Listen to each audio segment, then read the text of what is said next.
नमस्कार सर्वांना, Rupali delicious kitchen मध्ये आपलं स्वागत आहे आणि नारळी पौर्णिमेच्या तुम्हाला शुभेच्छा।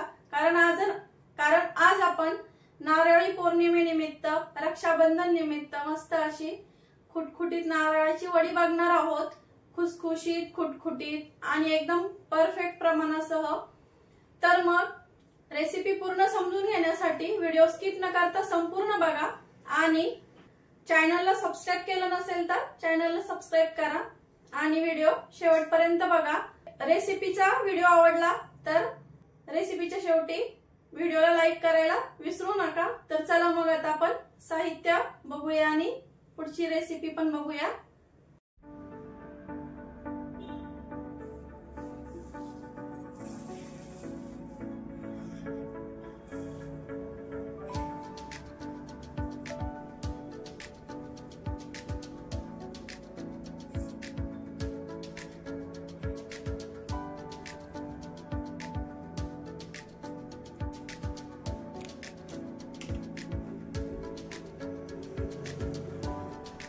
तर आपण इथं साहित्य घेतलंय 2 वाटी। ही 1 वाटी भरून साखर घेतली आहे आणि ही 2 वाटी भरून इथं आपण नारळाचा चव घेतलाय। 2 वाटी जर आपण म्हणजे तुम्ही कुठलाही भांड घ्या ते किंवा कुठलीही वाटी घ्या तर 1-2 वाटी आपल्याला इथं नारळाचा चव घ्यायचा आहे आणि 1 वाटी साखर घ्यायची आहे।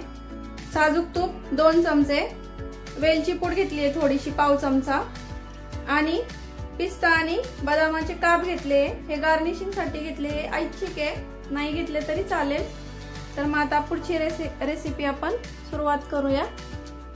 इथं कढई गरम करायला ठेवली आहे। कढईमध्ये आपल्याला 1 ते 2 चमचे इथं तूप टाकून घ्यायचं आहे। तूप थोडंसं गरम झालं की नारळाचा चव टाकून घ्यायचा आहे, ओल्या नारळाचा चव। आता आपल्याला फुल गॅसवरती 3 ते 4 मिनिटांसाठी हे परतून घ्यायचं आहे। नारळाचा थोडा ओलसरपणा कमी होईपर्यंत आणि गॅस मीडियम ठेवायचा आहे आपल्याला। आणि आपल्याला नारळाच्या चवचा आपल्याला रंग चेंज नाही करायचा, म्हणजे असं लाल रंगावरती आपल्याला काही भाजायचं नाहीये आणि तसा भाजायचा आहे। आता बघा असं सुक्का सुक्का झालाय नारळ, असं मोकळा मोकळा फडफडीत। तर आता आपल्याला इथं 2 ते 3 मिनिटं झाले आणि साखर टाकून घ्यायची आहे। इथं आपल्याला आता गॅस मीडियमच ठेवायचा आहे, गॅस फुल किंवा कमी करायचा नाहीये। आणि हे साखर विरघळेपर्यंत आपल्याला कंटिन्युअसली हलवत राहायचं आहे, साखरेचं पाणी होत नाही तोपर्यंत। तर बघू शकता असं हळूहळू आपलं साखरेचं असं पाणी व्हायला सुरुवात झाली आहे, पातळ झाले थोडंसं मिश्रण। आता आपल्याला मध्यम गॅसवरतीच आपल्याला हे कंटिन्युअसली 4 ते 5 मिनिटं अजून हलवून घ्यायचं आहे। तर आता बघू शकता आपलं मिश्रण असं घट्टसर व्हायला सुरुवात झाली आहे। 3 ते 4 मिनिटं मी छान परतून घेतलंय मीडियम गॅसवरती।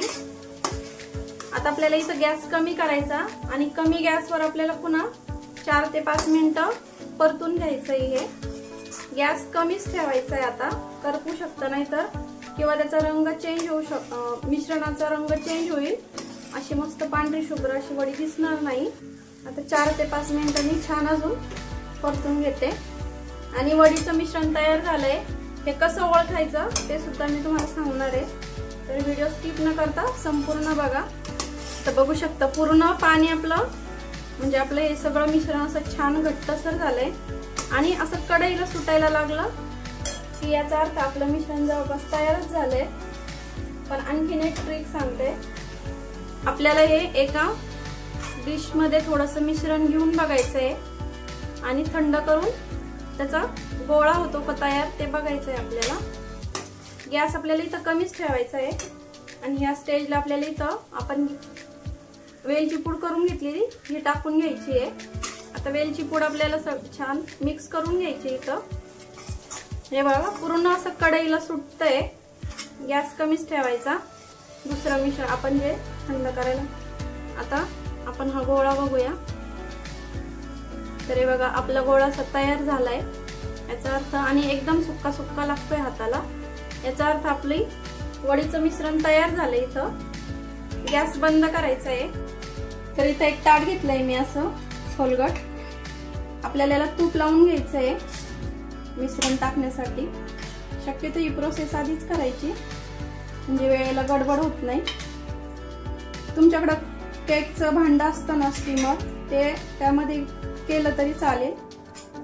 आणि गरम गरम आपल्याला हे मिश्रण आता यामध्ये टाकून घ्यायचंय सर्व. आणि अशी सपाट बुडाची आपल्याला इथं वाटी घ्यायची आहे. सपाट अशी म्हणजे प्लेन बुडाची आपल्याला इथं वाटी घ्यायची आहे. काहीतरी भांडं घ्यायचं आणि त्याने आपल्याला हे वडी थापून घ्यायची आहे. आणि खूप जास्त पातळ नाही थापायची वडी, थोडीशी जाडसरच ठेवायची आहे. तर आपली वडी अशी छान थापून घेतली मी. इथं थोडेसे बदाम आणि पिस्त्याचे थोडेसे काप टाकले गार्निशिंग साठी. ऑप्शनल आहे, नाही टाकले तरी चालेल, फक्त मी छान दिसावं म्हणून टाकले. तर आता ही वडी आपल्याला पूर्ण थंड करून घ्यायची आहे. आणि कोमट असताना थोडीशी नॉर्मल कोमट असताना आपल्याला ही कट करायची आहे. अजून भरपूर गरम आहे. आता थंड करायला ठेवते आणि कोमट झालीने तुम्हाला कट करून दाखवते. तर वडी अशी कोमट झाली आता आपली. कोमट असतानाच कट करायची म्हणजे छान कट होते. एकदम थंड झाली ना कट नाही होत छान असे पीसेस पडत नाही. म्हणून कोमट असतानाच आपल्याला ही वडी कट करून घ्यायची आहे. हे बघा किती छान कट होतीये.